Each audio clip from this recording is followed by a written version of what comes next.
I heard it so many times. It's like, it's all about who you know. I'm like, I didn't understand what that actually meant. I understand what it means now because I'm reaping the fruit of that. I really just focused on being a good friend, being a good human, being a good Christ follower, to a point where it's just like, you can't help but to get blessed by just your character. Your character makes room for you. Have you enjoyed listening to the IncrediPaul podcast? Are you looking for a way to support it? Or maybe you just want some swag? Check out the IncrediPaul store today. We have shirts, hoodies, sweatshirts, hats, stickers, and so much more. Go to IncrediPaul.org, IncrediPaul.org, and click on the store link. Or go to the link in my socials bio and click on the IncrediPaul shop. Looking forward to seeing your IncrediPaul look. Turn this up! Turn this up! Your professional development is one of the keys to your career success. When you combine your desire to grow with actionable steps, your journey to success becomes an incredible reality. Hi, I'm Paul Ferranbi, and welcome to IncrediPaul Leadership, where we learn how to become the most incredible versions of ourselves by learning from each other.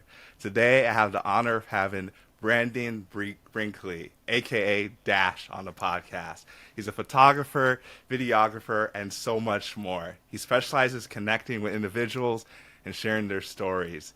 He's been featured in places like ESPN, NFL Films, the HuffPost, and Forbes. So that was a brief introduction, Dash, but how about you introduce yourself the way you would do it? What's up? I'm Brandon. Everyone calls me Dash. The AKA seems to be more familiar than the actual real name. Yeah, I didn't know your name was Brandon for the longest. Exactly. If you're probably reading, it's like, who is Brandon? So it's weird. Answering my phone, I'm like, hey, this is Brandon. Who? Oh, sorry, it's Dash, whatever. So yeah.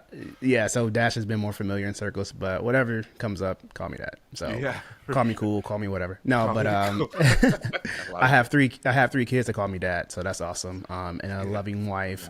Nice. We've been married for 13, 14 since 2010. Not to date the podcast, but yeah, 2010. Yeah. My oldest, he just turned 10, so more than anything, father, husband, and Christ follower. So that's kind of like the sticky, and everything else kind of follows that. So it can be DJ, it can be art director, whatever. So I just enjoy just doing whatever God calls me to do.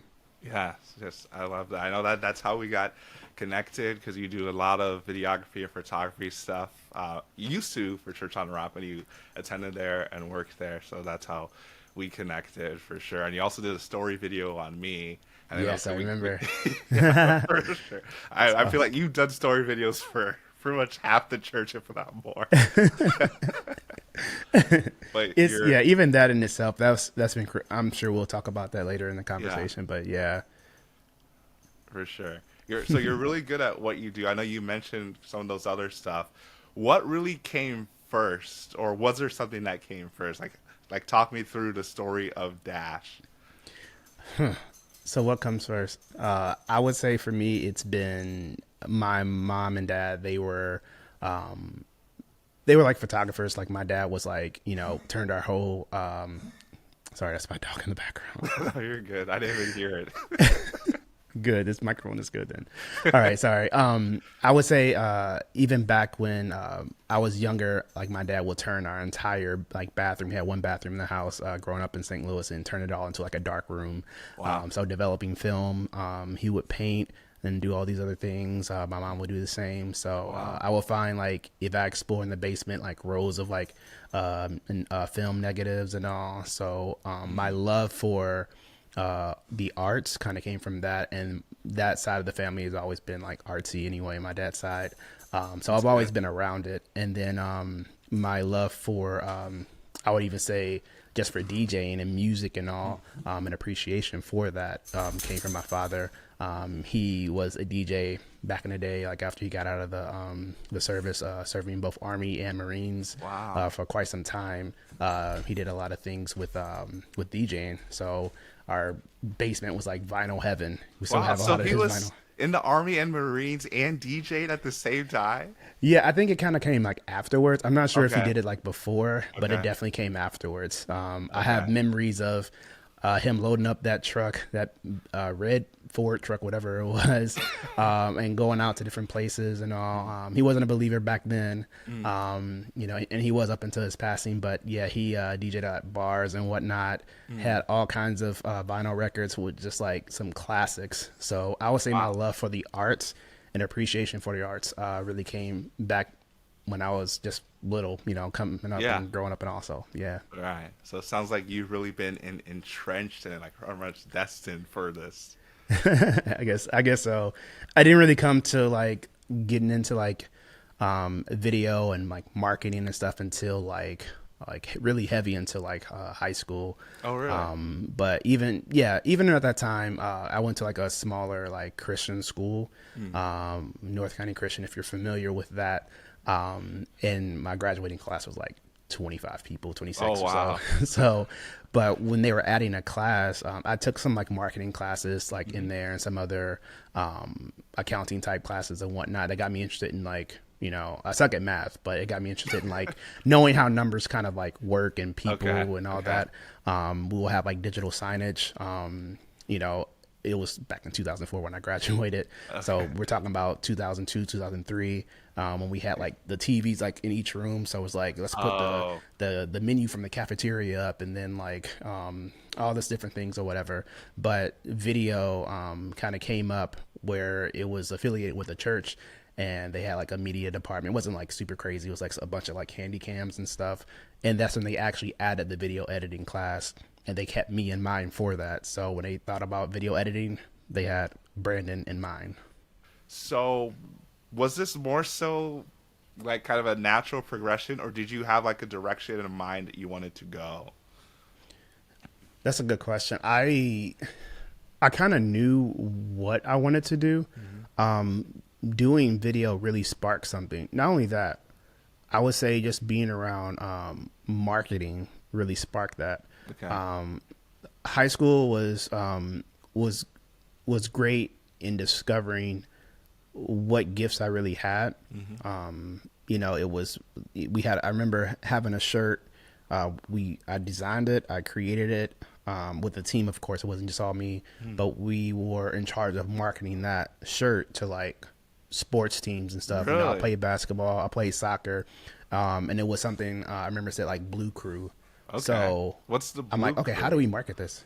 It was kind of like, it was the Crusaders, were blue. Okay. It meant a lot because at that point, it's a Christian school. Yeah. They're talking about changing the mascot because Crusaders are Oh. apparently like rough and like, I don't want to go into the whole history with that. Yeah. So it actually, they're going to change it my senior year, but then Okay. they kept it.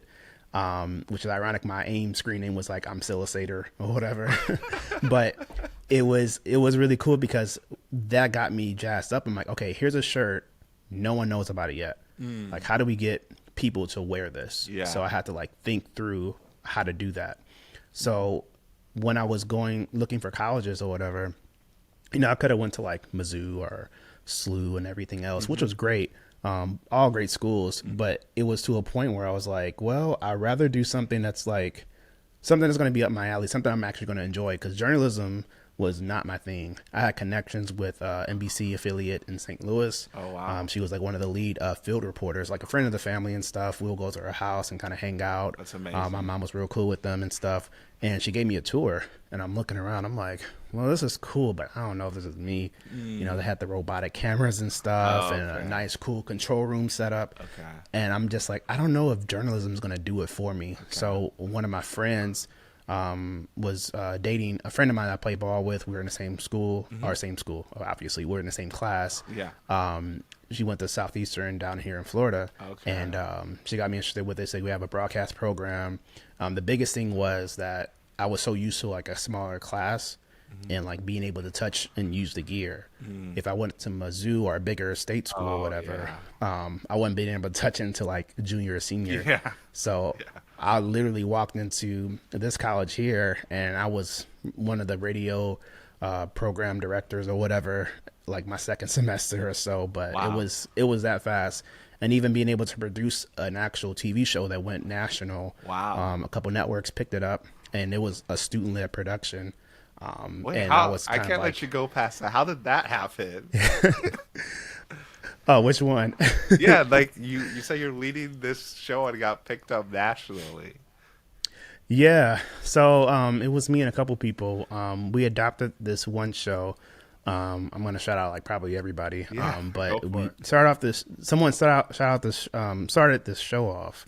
It was called like The Real Deals. A friend of mine, Lon Jordan and whatever, and he made this like talk show type thing. Okay. Who were cool. He was super animated, really bright, visionary leader, and I was DJing for him. So it was cool because like he would do his thing there. He was a dancer too as well, and he was graduating, and then it got to a point where they're gonna literally like just pass down the show.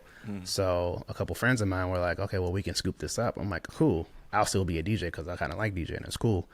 And they're like, nah, man, you gotta direct this thing. Like, you gotta be a part of the creative, you know? I'm like, nah. So guy was working on me, and I'm like, fine, I'll put DJing aside, and I'll start off directing.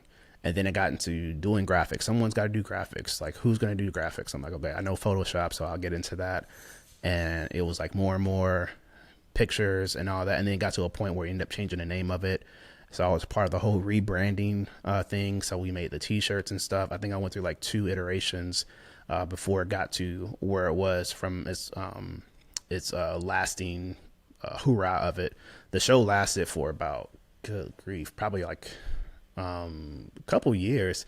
You know, and I said I suck at math. You know, it actually showed because I built the set, kind of led building the set, and the set kind of fell twice. It fell on a dancer the first time, and then it fell on somebody's motorcycle.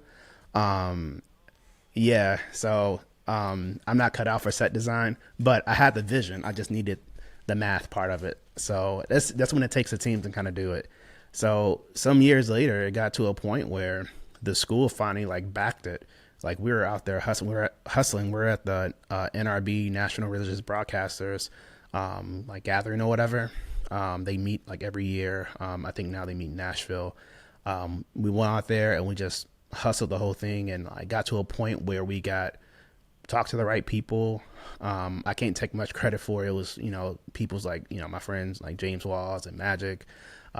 They got, and a bunch of other people. I mean, we all created this whole thing together. It was a student-led production.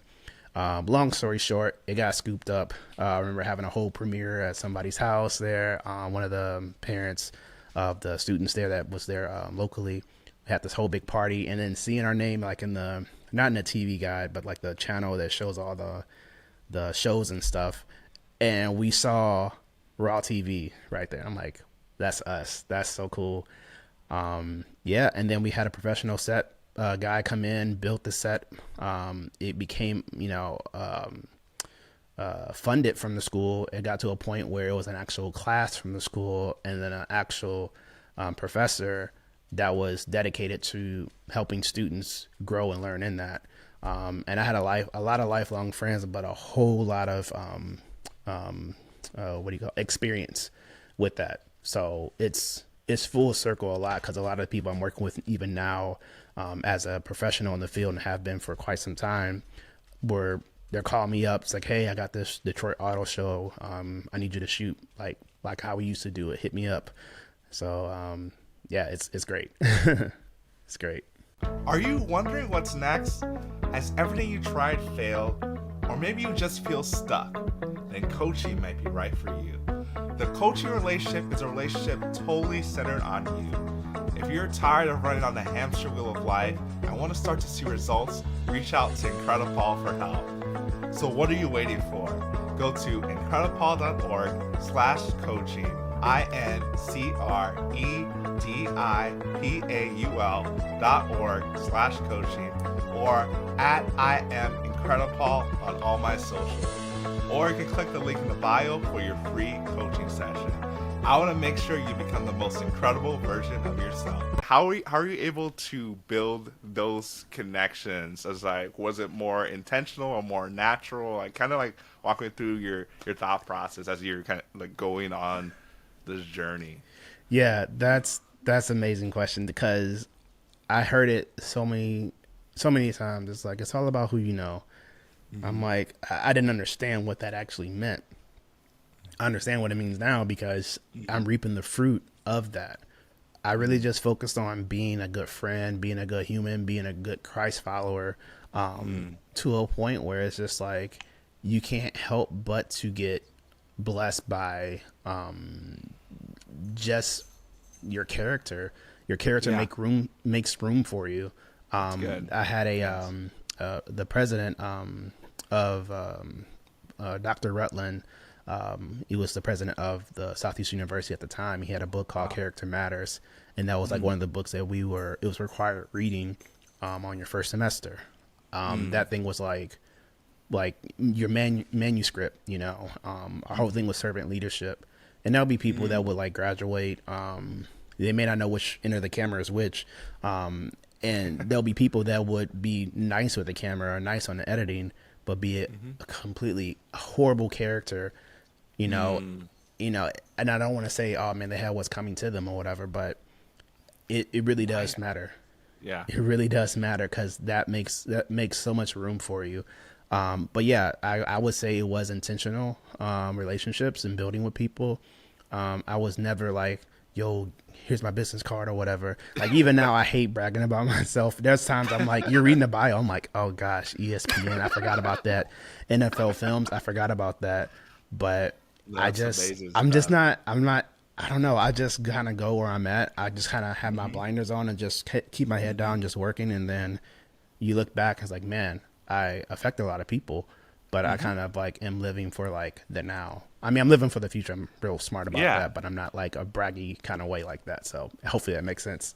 No, that definitely makes sense.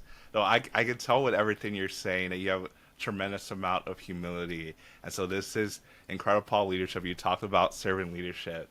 And a key thing with leadership is John Maxwell says being bigger on the inside than you are on the outside. And that's the character part of it. Because like, we all know stories of people who get to the top of their game, the top of their craft, and then stuff starts to come out about their character and they get drugged back down. So like no matter who you are, if you don't have the right character, you don't develop those leadership skills. And what you were talking about when you're connecting with people, trying to add value to them and really do what you think was best, as opposed to kind of, not to say that you're trying to trick people or like scam people or something like that, like with the people who do business cards. Not to say they're doing that, but you were focused on trying to truly connect with people, and I think that's why you've been so successful. Wow, that's a high honor. Thank you. Yeah, Thank you for so much. sure. It means it really does mean a lot. Instead of just saying, yeah, I'm the most humble guy you ever met, like that. But no, it really does. Coming from you, that's humbling. Thank you. Oh man, no, you're good. And I know you also mentioned like as far as like you impact you've had on people, that made me think of the all the different story videos that you have done. Especially, I know you've done a lot for Church on the Rock, and I think you do some for where you are right now. How did you even get into that space? Like, what made you start doing that as far as story videos? Ooh. Or maybe what was the Okay. first one that you can remember? Oh man. I would say it kind of goes back to like testimonial type videos, like for businesses or whatever. Okay, I think I remember my actual first kind of like story video. It was probably I know I did for like some school projects, but as far as in a church setting, it was I did my internship at a place called Crossover Church. It's kind of coined as like the hip hop church over in Tampa. And I DJ'd there too as well a lot. But did a lot of video there and a lot of design work, working with a team there. But I remember it was like one of those videos that were like it was a sermon support. And the guy I interviewed was kind of like, he was not like super nerdy or whatever. He was a really dope, cool dude, had like dreads and whatnot. And he's a photographer, but it wasn't like a story video. He was like more of like a sermon illustration type thing, talking about the different lenses and all that. So what really got me into that sphere as a whole in general was that I can actually tell someone's story in a way that they are able to convey how their life changed, but their life change is from, the God, that we serve, the one and only true God. So talking about that, seeing how Jesus really changed their life and how they developed this whole relationship and being able to display that on video, but of course having the smarts to be able to technically put that together, I just kind of grew and grew. If I look at my first story videos, I'm like, man, it was probably terrible. I broke the 180 line, a lot. The microphone that I used was like a microphone not as nice as this was. So typically I would have like a boom mic or a lapel mic. I had like a SM58, and I had it like hidden so you wouldn't see it out of the frame. It was terrible. It was an urban ministry, and it was urban ministry production, so we just kind of made it happen. So I recorded audio with video with like my phone using voice memo. So we got real creative with it. I think the more closely I stayed with doing story videos, I saw the effect. And it matters. Like I did a story video today, and the place I'm at right now, we don't do too many story videos. Right now I'm kind of just focused on leading the team. We can talk about that later. But every once in a while I actually will come back to St. Louis and do a story video here and there, which is amazing. And other places will ask me to do things too. But I would say filming a story video today, and hearing them like talk, and I kind of sat back. I'm like, they're talking about things of their experience. They talked about them walking through the parking lot, people waving at them. They talked about the lights and how everything felt in there, and then coming in there, and the worship was like, whoa, that's cool. And then they saw the videos and all that, and I'm like, we were a part of making that experience for someone. So at least the gift that I have, I'm like, I want people to have that same experience to get them closer to God. Because at the end of the day, I'm not sure how many people were changed or touched by the story that they, saw, but I know I was kind of part of that experience. It's like, man, it wasn't until I saw that video or whatever. It could have been, I don't know. I remember in my internship, of course, one of the first iterations or first wave of like church, like interviews or testimonial type videos, story videos. It was a guy, a well-known rapper. He was based out of New Orleans, and he was talking about a story about drugs and overdose and all that. Oh, man. And I usually hate doing like the whole reenactment or whatever, but it was real cheesy at the time. So we had him like, wrap up his arm and the whole band thing or whatever, and then like shoot it up or whatever, and then him like passing out or whatever. It was real, but I made the angles look all right, I guess. Yeah. Really heavy stuff. Like I'm saying, this is urban ministry. Like we have these kind of people come into place, as it should. It's a hospital, for the hurting. Hospital. And I remember posting that video literally like maybe 7 years. Probably was like 5 at the time, but 5-7 years later, someone commented on the video on like my Vimeo or whatever. Wow. Which I haven't touched in like years. Someone commented on it and was like, hey, this video changed my life. I was dealing with this, and they messaged me too as well. And I was like, I forgot I even posted that video. Wow. But if it changed somebody's life like that and it reached them, that's cool. And that just happened like some years after I had posted it. So you never know. Stories would just hit people in random places you don't know. So every time I start a video off, I'm always praying. I pray with them. And I bind any like nervousness, any technical glitches or errors, so that the word that is brought forth is made clear. And I say, God, you're our hands and our feet. Use us in any way possible. That's good. And that once you set that atmosphere, God does the rest from there. So, and whatever He does with these fingers and editing and all, it's all up to Him. So, yeah. No, that's really powerful. I like that you said that it's all glory to God, because I know we're both people of faith. We understand the power of God, and really God using you to share people's stories in a way that they can connect with others. But I think that's really powerful what you said, that you didn't even remember that video and someone commented on it and it's still having impact. And that just goes to show, like, that's someone who commented. I'm sure there are several other people who never send a comment or never reach out to you that you're impacting. A lot. And it's therapy for the people giving it too. It's like I will sit with people for the very first time, never met them before, just learning their name halfway through the interview. I'll probably forget their name. No, I'm kidding. It was that fresh. And these are people that are literally sharing their stories of like infidelity, drug abuse, rape, just all these different things. I'm sitting there like, oh snap, this is heavy. And they trust me enough to tell these stories. And I'm like, I never met you before. How do you, but that's Holy Spirit, you know, it's like, you know, I'm not sure. That's stuff I can't really explain, but the fact that they're open enough to tell me all this stuff and trust me enough to tell me all these different things, you know, I have a responsibility. One, as a Christ follower, to put them in the best light. I have a responsibility representing the church or the organization I'm doing the story for, that they're putting the best light.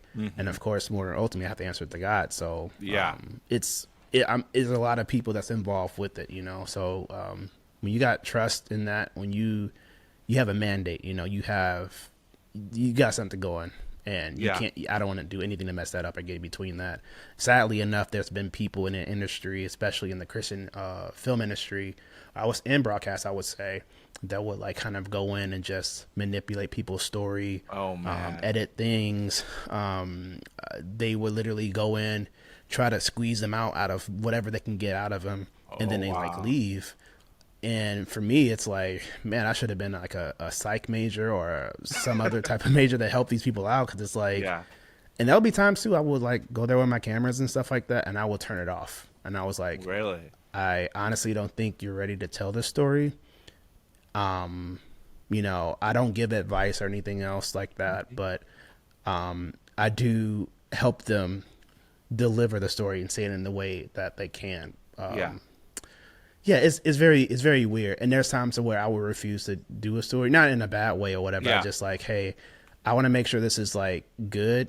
I want to make sure for you, of course, but it's something I have to walk down, and it's humbling experience to be able to do that. 'Cause if you're on the other side of like editing and creation, you have a lot of power. And, you know, somebody once quoted, "No one man should have all that power." I think he was up to something, because all that power is something evil. And there's, sadly, I've known people to really take advantage in that sense. So it's sad. Yeah, that's so disheartening. Is that something, because I know you mentioned that you've seen that like Christians have done that and really left people broken and hurt. Is that something that motivates you to really take care of the people as you're filming? Or what is your experiences in this industry, the good and the bad? What has it taught you as you've gone through interviewing and sharing these stories? To model and walk in integrity. I learned that from Pastor Blunt being a Church on the Rock.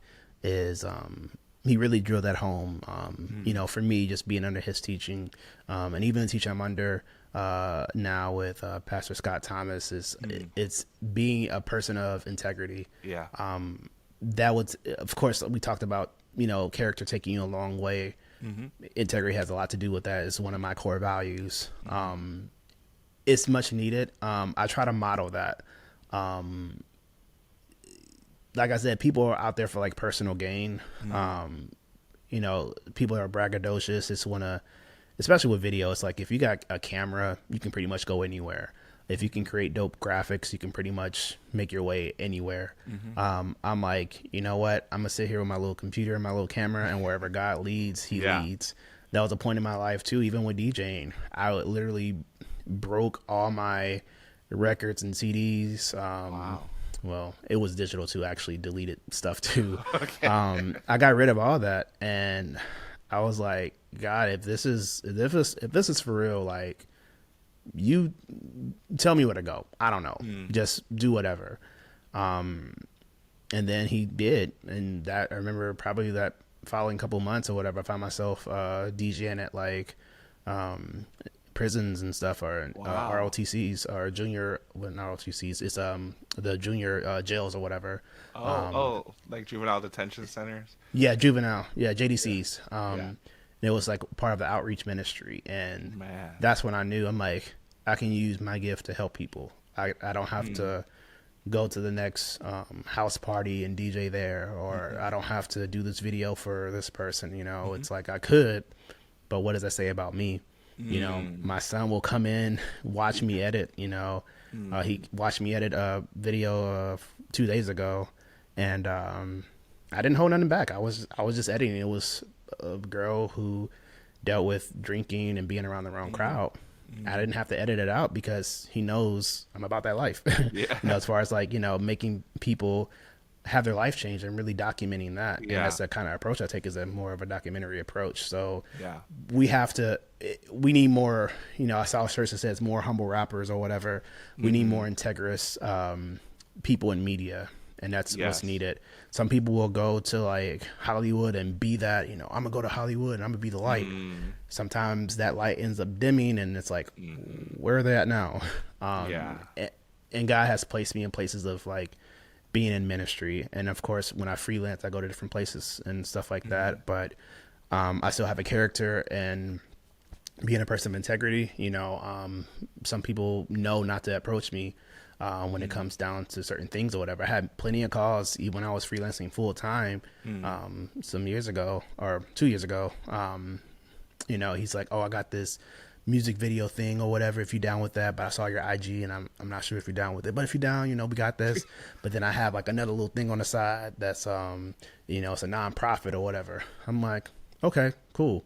So once I start talking business and they see how I respond and what I say and how I carry myself, I don't get those calls. He doesn't call back. They don't call back at all. So I'm like, okay, God was going to handle that. So it's all good. I don't have to like, you know what? I'm a Christian. I don't want to be that Christ follower. I'm like, nah, God's got it. I'll pursue it. And I'm like, okay, cool. And if I can't do it, I'll direct them to somebody else. And most people will be like, no, I'm a Christian. You can't come to me like that. I'm like, well, there's a way to do business too, but I don't want to completely shun people, because you're what you do is a witness. You know, just by me responding that way, the guy was like, he literally says like, man, I respect you. I get it. You church dude. I totally, I feel you. You know, my bad. He didn't say like my bad or whatever, but I got his vibe. So yeah, it's interesting. God's got it always. Yeah, God's always got it. I like how you approach that. That's a really good sign of leadership, as far as meeting him where he was at, but still holding true to your beliefs and your values. Because I know, like, a lot of times Christians get a bad name because of the approach that, like, we're not trying to connect with people, or quote sinners, when if you read the Bible, Jesus spent most of the time with quote the sinners of the world, but the Pharisees he had the problem with, and they were supposed to be pretty much the Christians of those days. So if we're supposed to be Christ-like, we should be spending more time with the people in the world and not letting our light dim, like you mentioned, which it's easier said than done. That part. Yeah, definitely easier said than done. But I don't know, have there been any stories as far as, like, 'cause I know you kind of mentioned that one where he reached out to you and then he saw your IG, as far as you thought it was going to be one thing and then it ended up being something else, and you were like, what ended up happening? Yeah, what happened? Oh gosh. Okay, so I was living in Miami. This was like the first year I was married. I living in Miami, and you know, I was DJing. I got an opportunity to DJ for this FM radio station that kind of compete with like clubs. You know, so it's a Christian radio station. It was a bilingual station, so it was like Spanish, English, or whatever. And the show that I was part of, well, the whole station was Spanish, and then it was a bilingual show, so it was cool. So I was doing that or whatever, and it was great. And then right before I was gonna go, I guess I was getting my schedule, because I usually did like Friday, sometimes Saturdays, depending on if the DJ was available. There was another DJ friend of mine. not to call him out. It's another DJ friend of mine that I went to church with. Knew I was like really getting hot and heavy because I was like, I had just moved there and just got married, so I'm just doing my thing there. He's like, oh yeah, you DJ and you do video too? Oh, that's dope. Cool. Well, I got this thing on the side, kind of opening up. I'm helping a buddy of mine. It's like a lounge or whatever. I'll probably want you to DJ one of these days. I mean, it's a little different. He gave me a heads up. It's a little different. I'm like, okay, cool. All right, so it's not a DJ gig. He wants me to do a video, but he wants me to do a video to promote this lounge.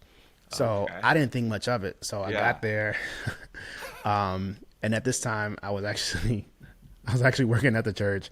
I thought it was just a favor, so I went there, and it's like, oh yeah, we got some people coming too, you know, and there was like some girls coming. I'm like, oh boy. Oh no. And I'm filming. I'm like, I'm not supposed to be here. And I came home like heavy conviction. I'm like, yo.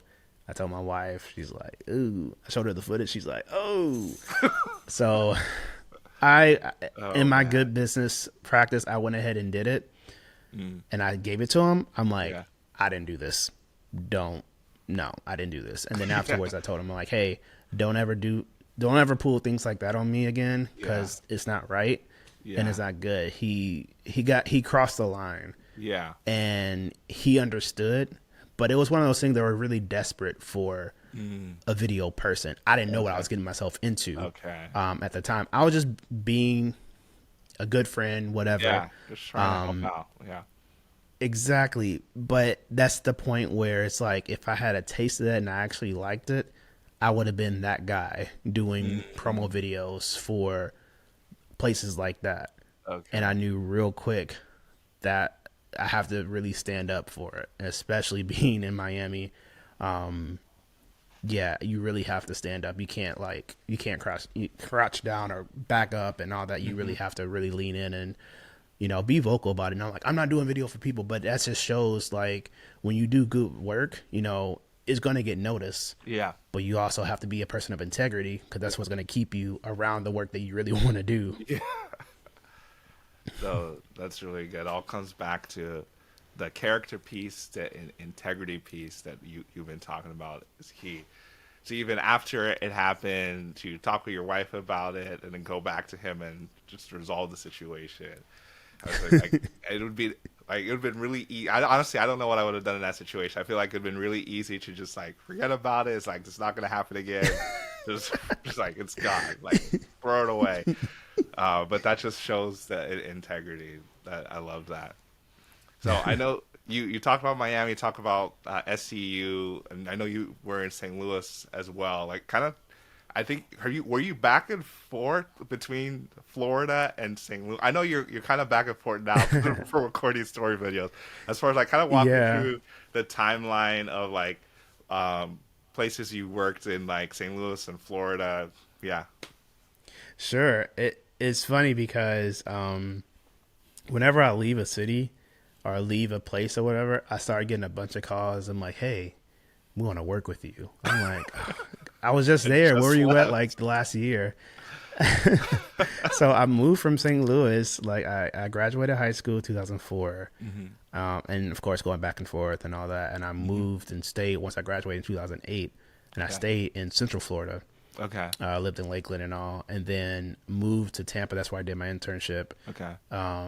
And that's when we said our undying love for me and Eliana, our undying love together. Awesome. She graduated in 2009. She's originally from Puerto Rico. Her mom had already moved to Miami the year before she actually came to came to the States to Florida. Awesome. So after she graduated, she had moved to Miami. So I was living in Tampa doing my internship. She was looking for an internship to stay, or looking for a job to stay in Tampa. She actually did her internship, you know, I was her boss, I guess. But we weren't engaged at that point. We're just dating or whatever.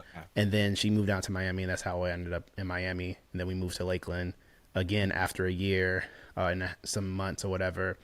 Lived in Lakeland for a year, lived in Tampa for a year. But I was driving back and forth. It's a very strange story. We found out we were pregnant with our first child. Really happy, want to be around family. Miami wasn't doing it for us. We weren't going back to Puerto Rico, or at least, you know, she wanted to stay in the States, I would say. Okay. So Puerto Rico would have been nice though too. Yeah, I was gonna say. That's when we moved to St. Louis. Okay. That's when we moved to St. Louis, and we ended up staying there for gosh, well, 10. Elijah's 10 now. But even after a year, I worked for another ministry there. Great ministry, awesome ministry. But I was like, I need something more. I was actually going to be moving. We're going to move to Washington, D.C. Oh, wow. To work at this place there. Something happened. God moved in a crazy way. Yeah. Ended up talking to Pastor Blunt there. Ended up staying. Learned a lot under him. Stayed there for about 9 years. And that's when God had made some moves. I was freelancing. Before I freelanced, I worked at an agency there in town. They had randomly found me on LinkedIn, kind of stalked me. It was kind of crazy. Really? Great experience there. Yeah, that's an interesting thing in itself. I ended up staying there. COVID had hit, and I'm like, man, when things are going really great, COVID hit, and it was very interesting. Did a lot of great work there, worked with a lot of great clients and all, nationally known clients and all that. It was great. Wow. I was like, well, I'm doing a lot of work. COVID hit. A lot of people needed some graphic help and just being able to think creatively and all that, doing video stuff. So I'm like, all right, I'll make myself available. And I feel like that year was like God said, be available, be open, whatever. Wow. And I left working at the agency and ended up just working for myself, freelance. Well, working for other people, working for myself. Yeah. Went freelance for 2 years, and good work found me. One of my friends worked at a church down here in Lakeland, so I'm back in Lakeland since before where I started. Full circle.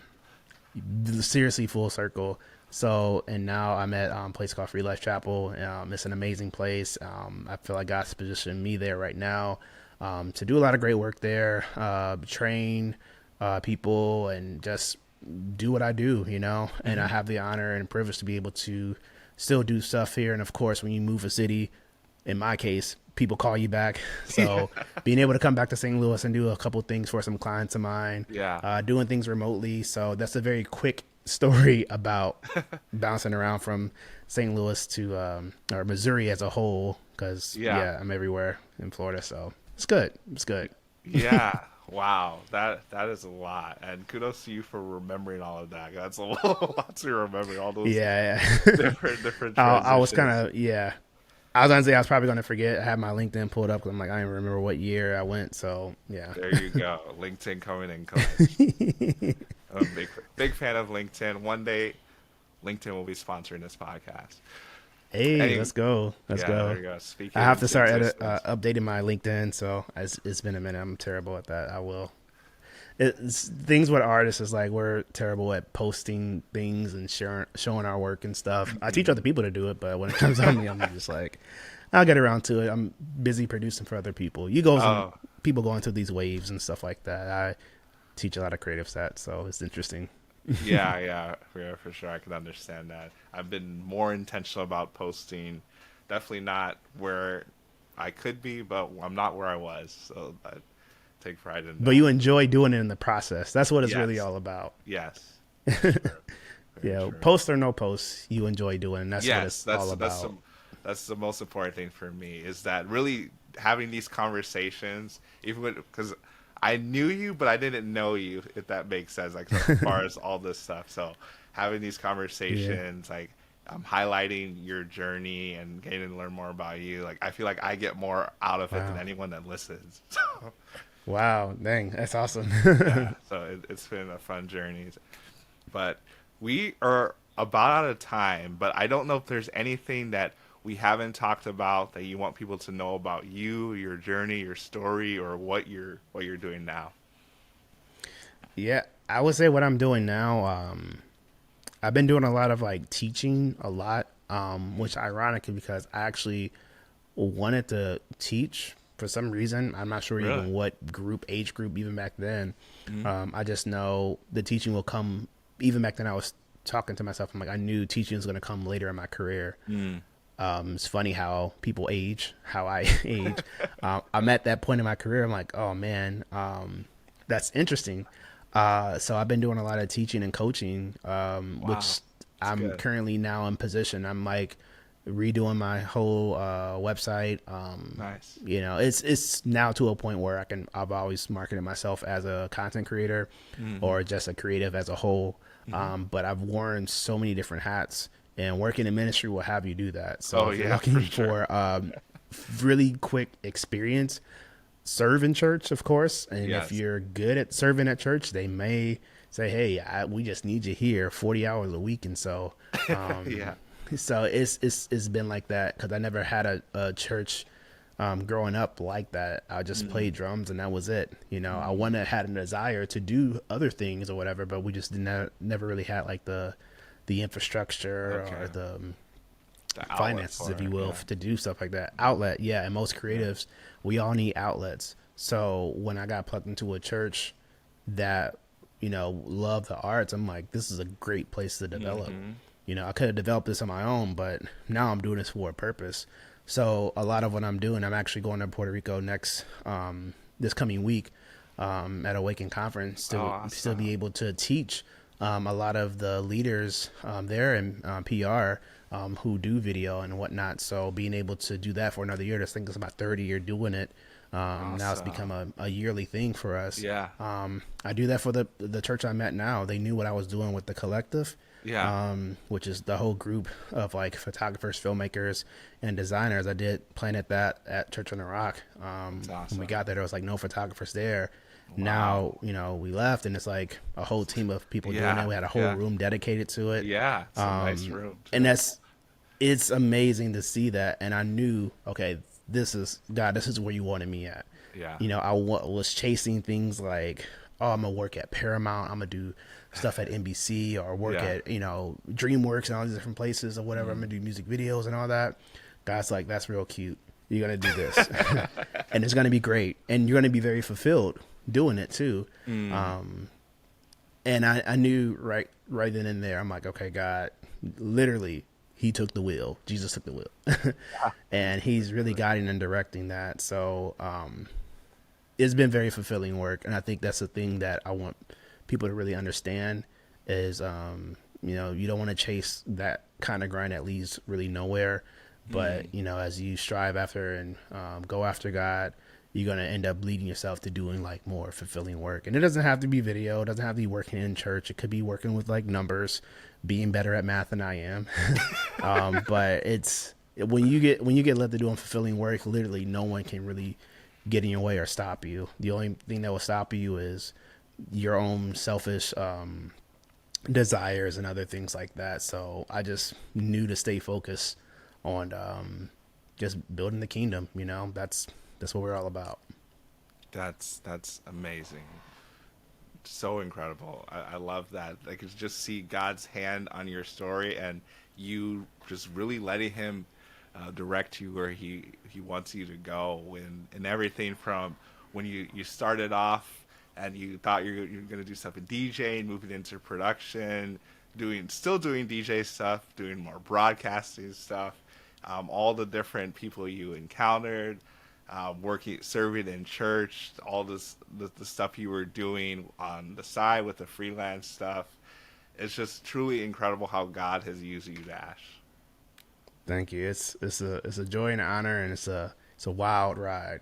But it's fun. I enjoy the journey. This is the kind of journey I've always wanted to be doing. So whatever God leads next, it's all up to Him. I just know not to get too comfortable, because I could be in a different city again, like next month or forever. I don't know. Bring my whole family. We'll be there.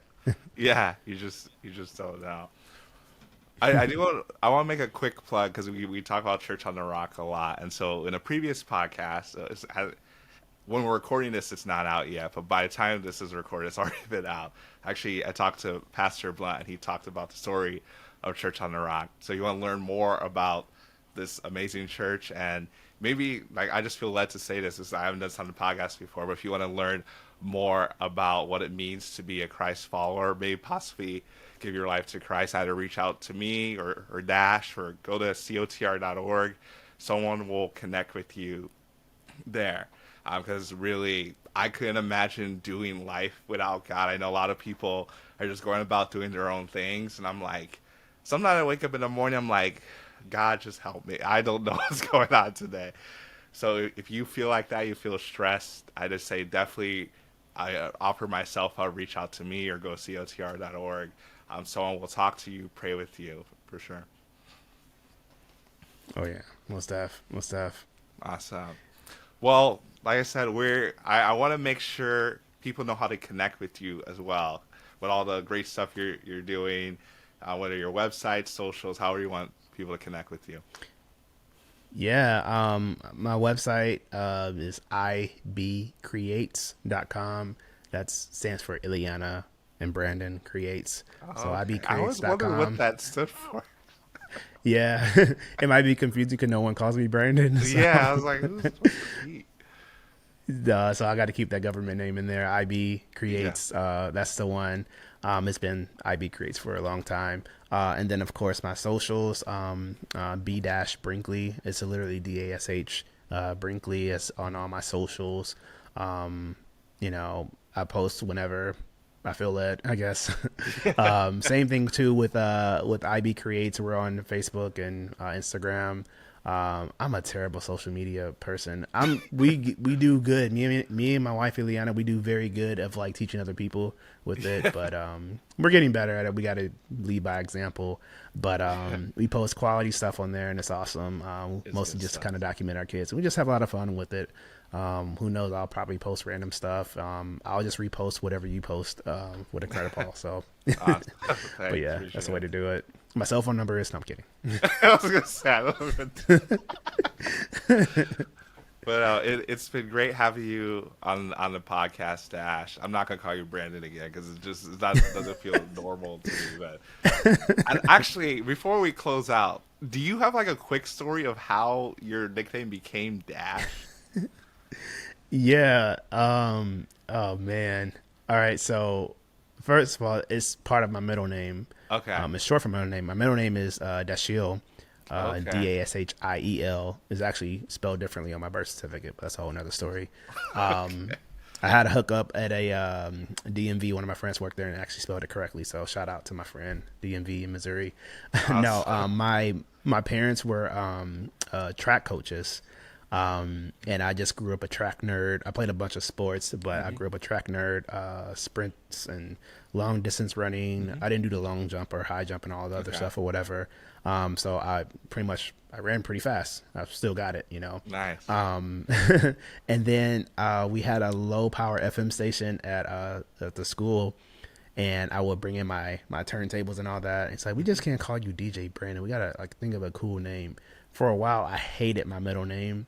Like through grade school, I want to fight somebody or whatever. And then one of my friends came up with, it's like, you know what? Your middle name, just call you Dash, DJ Dash. That's it. So I'm like, all right, I can get with that. And then it turned into like Dash the DJ, and then it was just Dash. So that's how I got it. So short for my middle name. Not a lot of people know that. No, I love that story. And I hope everyone that was watching on YouTube or listening that you enjoyed learning from Dash, his story, really of being led by God and continuing to just add value to people is truly incredible. Hope you learn from that and that you can be incredible as well. Thanks for listening. Be sure to rate and review this podcast on your favorite podcast listening platform. We'll see you here next time. And be incredible. Incredible.